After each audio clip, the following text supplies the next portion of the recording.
আজকে বাসায় মেহমান আসবে। শাশুড়ি নিজে গিয়ে বাজার থেকে সব ভালো ভালো জিনিস কিনে নিয়ে আসছে। নিয়ে এসেই আমাকে বলল, বউ এগুলো রান্না করো, তাড়াতাড়ি রান্না করবা, 2টার মধ্যে সব রান্না শেষ করতে হবে, মেহমান আসবে। শুনে আমার মাথা তো ঠিক নাই। সকালবেলা থেকে বাসার কোনো কাজই শেষ হয়নি, একটা সেকেন্ডও এখনো বসতে পারিনি। তার উপর হঠাৎ মেহমানদের জন্য এত রান্না বান্না, এত বাজার, একা একা কিভাবে সামলাবো? কিন্তু কিছু করার নেই।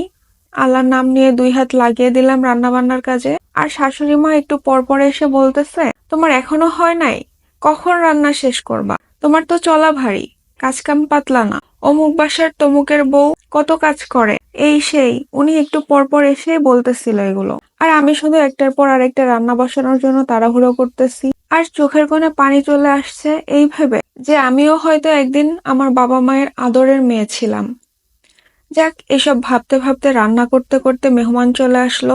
এর মধ্যে একজন ভাবি ভীষণ ভাবে আমাকে কাজে সাহায্য করতেছিল। উনিও আমার সাথে রান্নায় নেমে গেল। কিন্তু আমার মাথায় তো ভীষণ চিন্তা, কখন রান্না করব আর কখন মেহমানদের সামনে দিব। এমন তাড়াহুড়ো করতে গিয়ে রান্নাঘরের তাকের উপর রাখা শাশুড়ির মাছ কাটার ছাই পড়লো আমার মাথার উপর। কি যে এক অবস্থা!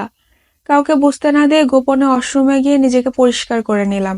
আমি নিজ হাতে রান্না করার পর খাবার সব টেবিলে দিলাম। আর শাশুড়ি নিজের হাতে সবাইকে বেড়ে দিল খাবার। সবার প্লেটে সব ঠিকঠাক দিলেও আমার প্লেটে শাশুড়ি মা পরম আদর যত্নে দিল মুরগির গলার একটা হাড় আর একটা পাখনা। তাও দেওয়ার সময় বলতেছিল, আহারে, বউটা সারাদিন কাজ করছে, কিন্তু বউটার প্লেটে একটু ভালো কিছু দিতে পারলাম না। রান্না করার সময় অনেক শখ করে গরুর মাংস রান্না করছিলাম, কিন্তু একটা টুকরো মাংস আমার প্লেটে জুটলো না।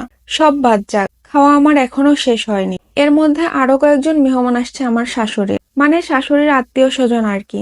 আমি অর্ধেক ভাত শেষ না করতে শাশুড়ি মা আবার অর্ডার দিলেন ফ্রিজ থেকে তাড়াতাড়ি আরেকটা মুরগি নামিয়ে তাড়াতাড়ি রান্না করার জন্য। আমি খাবারটা রেখেই উঠে গেলাম আত্মীয়ের জন্য মুরগি রান্না করতে।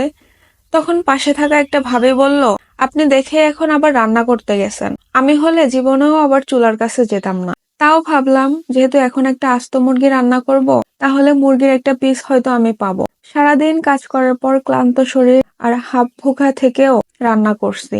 রান্না শেষে মেহমানদের খেতে দিয়ে বাকি যে মাংস ছিল তা নিয়ে বসলো এবার হিসেব। আমার শাশুড়ি মা মুরগি খায় না, তাই উনি বলল, পাতিলে যা মুরগি আছে তা কিন্তু খাইও না, আমার ছেলে খাবে, তার জন্য রাখছি। ওনার ছেলে মানে আমার স্বামী আর কি। তারপর রাতে ওনার ছেলে খাওয়ার পরেও আরো 4 পিস মাংস ছিল। উনি সেই মাংস বারবার চেক করতো আর আমাকে বলতো, এই মাংসে হাত দিবা না, আমার ছেলে রেখে রেখে খাবে। হতভাগা আমার কপালে আর এক টুকরো মাংস জুটলো না। পরে আবার নিজেকে সান্ত্বনা দিলাম, আমি শুধু রান্না করি অন্যদের জন্য, নিজের খাওয়ার অধিকার অন্য কারোর ইচ্ছের উপর। আমি এই গল্পটা নিচ্ছি ফেসবুকের একটা পোস্ট থেকে। গল্পটা পড়ে আমার বেশ অবাক লাগছিল। ভাবলাম আপনাদের সাথে শেয়ার করে ফেলি। কেমন লাগলো জানাতে ভুলবেন না কিন্তু। আল্লাহ হাফেজ।